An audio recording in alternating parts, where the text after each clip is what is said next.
Waziri wa mambo ya kigeni wa Marekani Marco Rubio anasema mazungumzo kuhusu mlango wa bahari wa Hormuz yamepiga hatua, makubaliano bado hajafikiwa, anasema Marco Rubio. Waziri huyo wa mambo ya kigeni amesema mazungumzo kuhusu safari za meli katika lango hilo muhimu la bahari la Hormuz yanahusisha Iran na Oman yamepiga hatua, lakini makubaliano ya mwisho bado hajafikiwa. Rubio anataka kukubaliana na kile ambacho kimeelezwa na msemaji wa Wizara ya mambo ya kigeni nchini Iran, ambaye amesema kwamba mazungumzo kwa sasa yanahusisha Iran pamoja na Oman. Lakini rais wa Marekani alisema kwamba mazungumzo hayo pia yanawahusu wao, lakini sasa Rubio anaonyesha kwamba kumekuwa na maendeleo katika mazungumzo hayo, lakini bado hajakamilika, na anasema tuna imani makubaliano yatafikiwa hivi karibuni, anasema Marco Rubio. Mapema rais wa Marekani amesema mazungumzo ya Iran yanaendelea na kwamba makubaliano kufunguliwa kwa mlango wa bahari wa Hormuz yanaweza kufikiwa siku ya leo Jumatano. Kauli za maafisa wa Marekani zimekuja wakati Iran na Oman zimekuwa zikifanya mazungumzo kwa zaidi ya wiki moja kuhusu namna kusimamia na kuendesha shughuli za mlango wa bahari wa Hormuz. Ingawa maafisa wa Iran wameendelea kukanusha kuwa hakuna mazungumzo ya moja kwa moja na Marekani, na mazungumzo yaliyopo ni kati ya Iran na Oman kuangalia ni jinsi gani wataweza kufungua mlango wa bahari wa Hormuz.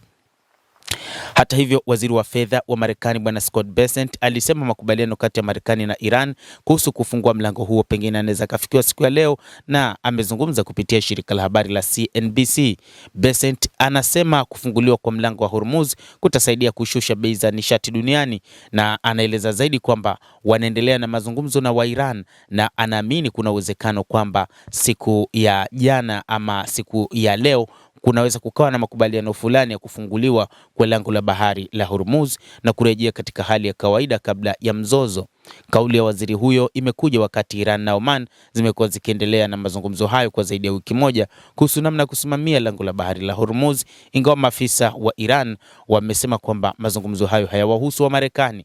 Kulingana na shirika la habari la Reuters, afisa mmoja wa Iran anayeshiriki katika mazungumzo hayo amesema Tehran inataka kuwa na udhibiti wa meli zinazoingia katika mlango huo wa bahari na kupewa taarifa kuhusu meli zinazoondoka kwenye njia hiyo ya bahari.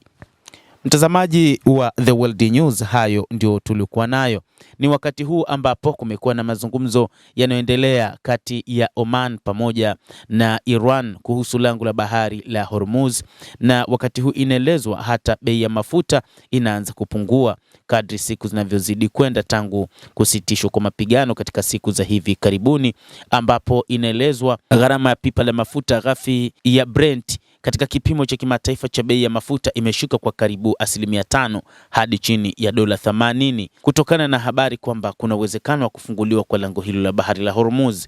Hata hivyo, kushindwa kwa mazungumzo ya awali katika miezi ya hivi karibuni ili kupunguza mzozo kati ya Marekani na Iran kumesababisha soko la mafuta kuwa tete, huku madereva hatimaye wakiathiriwa na bei kubwa ya mafuta katika pampu. Siku ya jana Jumanne, pamoja na kushuka kwa mafuta ghafi ya Brent, bei za kati za Marekani magharibi mwa Texas zilishuka kwa zaidi ya 5% hadi dola 76 kwa pipa. Mikataba yote miwili ilishuka hadi viwango vyao vya chini kabisa tangu Julai 13, huku waziri wa mambo ya kigeni Bwana Marco Rubio akisema kuwa kumekuwa na maendeleo ambayo yanapatikana kwenye majadiliano kutapelekea zaidi meli kupita katika njia hiyo ya bahari ya Hormuz, na Iran na Oman wanaendelea na mazungumzo hayo. Kwa upande wake, waziri wa fedha alisema makubaliano ya kufungua mlango huo yatafanyika hivi karibuni na lango la Hormuz litafunguliwa. Endelea kutufuatilia, lakini usisahau kulike, kucomment, kadhalika kusubscribe channel yetu hii upate habari hizi kwa mapana kupitia The World News. Naitwa Dama Hussein.